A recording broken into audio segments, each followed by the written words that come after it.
जो हमसे प्यार करे, जो हमारे लिए दिन और रात मेहनत करके पैसे कमाए और हमें इतने अच्छे स्कूलों में पढ़ने के लिए भेजते हैं, क्यों हम उन्हें छोड़ाते हैं वृद्ध आश्रम? जब हमारे माता पिता हमें पढ़ा लिखा कर पैसे कमाने लायक बना देते हैं, तब हम उन्हें क्यों छोड़ाते हैं वृद्ध आश्रम? क्या हमारे माता पिता को हमारी जरूरत नहीं? Morning to one and all present over here. Today, we are the students of class 6B are going to represent a short skit on the topic respect your parents and elders. So let's start.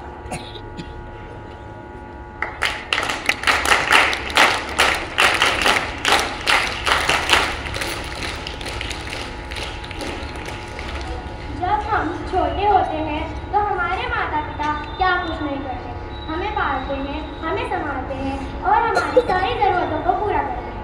लेकिन जब बुढ़ापे में उन्हें हमारी ज़रूरत होती है तो हम उन्हें वृद्धाश्रम का रास्ता दिखा देते हैं। आखिर क्यों?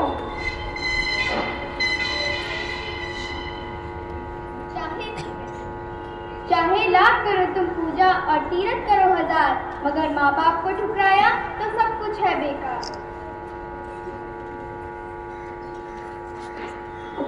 नुक्कड़ जब चिल्लाएगी ये धरती घटाएगी। कभी सच्चाई कहने को सच्चाई ना दिखाएगी। इस आईने में है किसकी तस्वीर? पूरे माँ-बाप की तस्वीर। बुढ़ापा जो आज बिल्कुल अकेला है, असहाय है। इन बूढ़े माँ बाप को तो अपनों ने ही दिलोड़ा है, हर सपना इनका तोड़ा है। जिन्होंने हमसे इतना मोह किया, क्यों हमने उन्हें अकेला छोड़ दिया? जिन्होंने हमसे इतना मोह किया, क्यों हमने उन्हें अकेला छोड़ दिया? दरोगा जी, जरा मेरी बात तो सुनिए, मेरी रिपोर्ट तो लिखिए। अरे अम्मा, जल्दी बोल, क्या रिपोर्ट लिखवानी है? क्यों मेरा समय गंवाना चाहती है? बेटा, मेरे साथ बहुत बुरा हुआ। मेरे अपने ही बच्चों ने मुझे लूट लिया। वो कैसे हुआ? यूं। माँ, मेरी एमबीबीएस तो पूरी हुई, अब मुझे मेरा हॉस्पिटल खोलना है, मुझे मेरा हिस्सा दे दो। हाँ माँ, मेरा भी नौकरी से गुजारा नहीं होता, मुझे अपना बिजनेस खोलना है, मुझे भी कुछ पैसों की जरूरत है।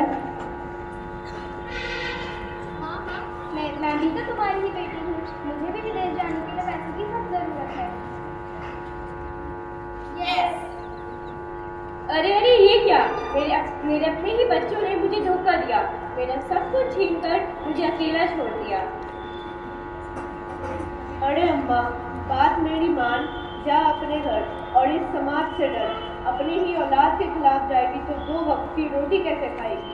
अरे बेटा, सुन तो जरा सोचिए, क्या मेरी औलाद ने मेरी परवाह की, मुझे मेरा हक और इज्जत दी? औलाद ने तन्हा छोड़ दिया, कानून ने भी मुंह मोड़ लिया। क्या इसलिए हमारे माँ बाप ने हमको पाला है, हर कदम पे हमें संभाला है?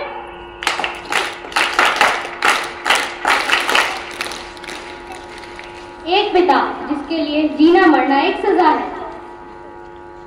एक पिता जिसने एक साथ 3-4 बच्चों को संभाला है और सबने मिलकर एक पिता को नहीं संभाला है। अपने ने ही उसे घर से निकाल दिया, वृद्धाश्रम में धकेल दिया।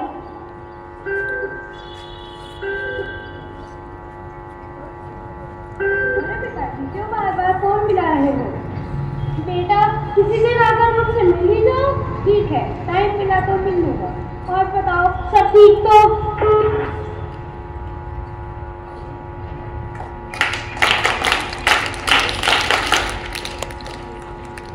वृद्धाश्रम का दृश्य। अरे पिताजी, बताइए अब क्या परेशानी है, क्या चीज मंगवानी है?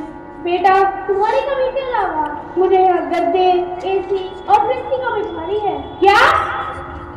हाँ मेरे लाल, मेरे पास यहाँ आने की तेरी ही तो बारी है। अरे पिताजी, ये कैसी बात हुआ है? खोया पेड़ बबूल का अब आम कहाँ से पाए, मात पिता को दुख दिया तो अब क्या सुख चाहे। बेटा, मैं तो वही कह रहा हूँ जो मेरे साथ हुआ। मैं तो अब भी तेरे बाप होने की जिम्मेदारी निभा रहा हूँ।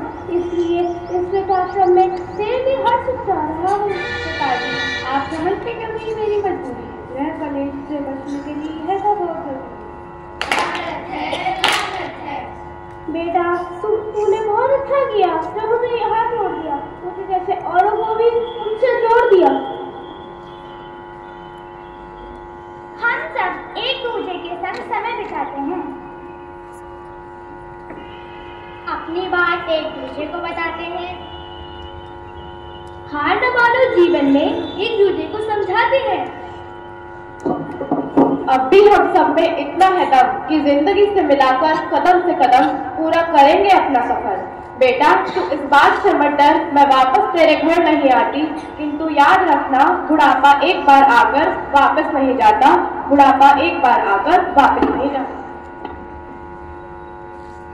मत भूलिए यह बात, जो कर रहे हैं ऐसा व्यवहार अपने माता पिता के साथ।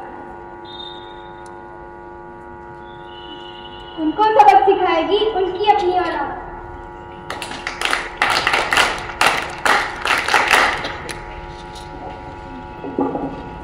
सुनो, पार्टी के लिए तैयार हो जाओ। तैयार होगी? तुमने दीदी के लिए खाना बना दिया? खाना बनाने की क्या जरूरत है, पास ही में तो गुरुद्वारा है, वहाँ जाकर लंगर खा लेंगी। चलो बेटा। माँ मैं आपसे एक बात कहूँ? हाँ बोलो बेटा, क्या बोलना चाहते हो? माँ मैं भी बड़ा होकर अपना घर गुरुद्वारे के पास ही बनाऊंगा। ऐसा क्यों? माँ क्योंकि जब मैं और मेरा परिवार पार्टी जाएगा तो आपको भी तो गुरुद्वारे से खाना खाने की जरूरत होगी। जैसी करनी वैसी बढ़नी, जैसी करनी वैसी बढ़नी। इस नुक्कड़ का यह संदेश